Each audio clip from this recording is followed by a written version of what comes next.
Oke semua, ini adalah pembahasan terakhir materi untuk trigonometri 3, konversi koordinat, sistem koordinat ya.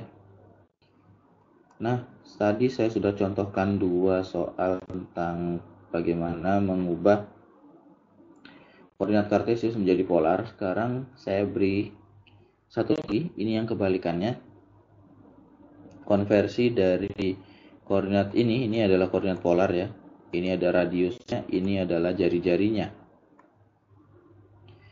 Ini akan kita selesaikan dengan langkah-langkah seperti yang tadi sudah disebutkan ya. Ini langkahnya lebih sedikit ya, langkahnya lebih sedikit.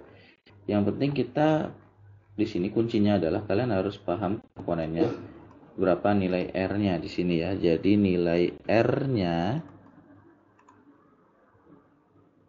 R sama dengan sudah ada ya, 4/3. Kemudian setelah nilai radius di situ juga ada nilai sudutnya. Sudutnya alfa di situ 300 derajat. Oke, saya tidak akan lama-lama di sini ya. Jadi untuk mengubah ini kalian kan perlu nilai sinus dan kosinus. Ini silakan kalian buka lagi materi yang lama bagaimana mencari masing-masing nilai trigonometri itu, sinus dan kosinusnya. Ya, karena nanti kalau saya bahas bisa lama nanti. Silakan nanti kalian pelajari lagi. Jika ada yang belum bisa silakan ditanyakan. Jadi sebelum kalian mempelajari ini, pastikan kalian sudah memahami modul sebelumnya, materi sebelumnya, karena ini semua saling terkait ya. Ini semua saling terkait dan ya tidak bisa dipisahkan. Jadi kalau kalian belum benar-benar memahami sudut berelasi ya kalian akan kesulitan di sini. Oke, kita akan mulai sekarang. Kita akan cari masing-masing komponennya. Komponen X itu adalah R kali kosinus alfa ya. Radiusnya kita sudah punya, berarti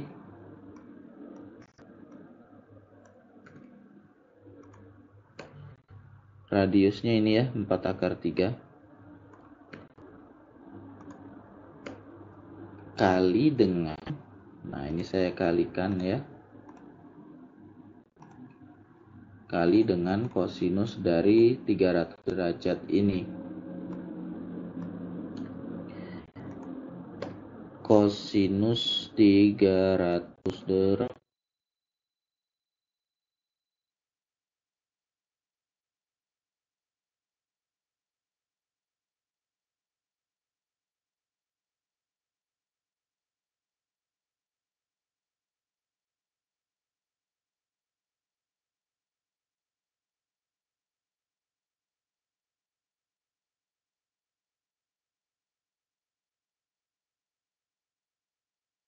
biar jadi 300 berarti kurang berapa? Kurang 60. Sehingga ini nilainya adalah kosinus 60 ya.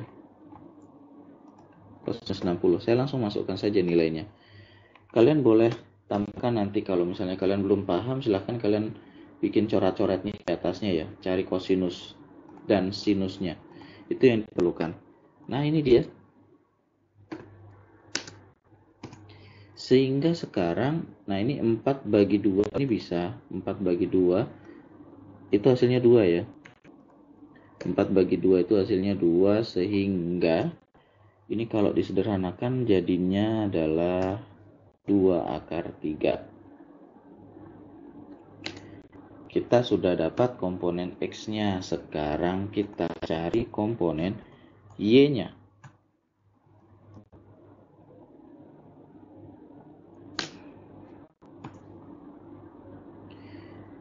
Kalau komponen X itu menggunakan kosinus, berarti sekarang menggunakan sinus. Ya, berarti saya copy lagi.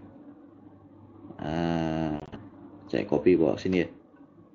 Radiusnya ini. Radius kali dengan sinus 300 derajat.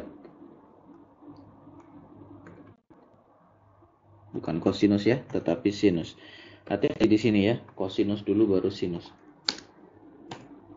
Nah, berapakah hasilnya? Silahkan nanti kalian coret-coret sendiri, hitung-hitung sendiri berapa nilainya.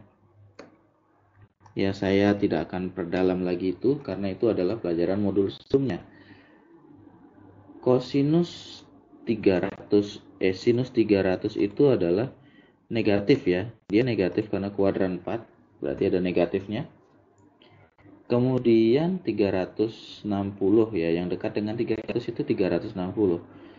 360 supaya jadi 300 itu berarti dikurangi 60 derajat. Sehingga hasilnya adalah negatif setengah akar 3. Ini kalau saya sederhanakan, ini hati-hati dengan perhitungannya ya. 4 bagi 2 itu bisa, jadi 2 hasilnya. Tetapi hati-hati di sini. Akar 3 kali dengan akar 3. Saya udah gini saja, saya buat saja dulu ya tanda akarnya. Supaya kalian tidak bingung ya, saya buatkan begini. Jadi ini 4 bagi 2 hilang ya. Ini sedangkan saya sederhanakan. Ingat ya, akar 3-nya itu kembar. Jadi kalau dia ketemu kembarannya, itu lambang akarnya itu sudah tidak ada ya. Berarti ini jadi 3. Ini akarnya hilang. Hasilnya adalah negatif 6. Ini nanti silakan kalian perdalam lagi bagaimana teknik berhitungnya. Ini sudah ada di materi yang terdahulu. Materi semester 1. Oke, kita dapat X, kita dapat Y. Berarti koordinat kartesius yang dicari adalah, ini namanya R. X-nya, saya copy saja. Y-nya, ini saya copy juga. Selesai ya. Langkahnya sebenarnya pendek. Di sini yang kalian perlukan adalah bagaimana mencari nilai sinus dan kosinus sudut berelasi, trigonometri sudut berelasi. Oke, saya rasa materinya saya cukupkan. Ini nanti akan banyak di latihan saja ya. Ini sedang saya siapkan, nanti akan saya kirimkan. Kita akhiri dulu, sampai jumpa di video pembelajaran selanjutnya.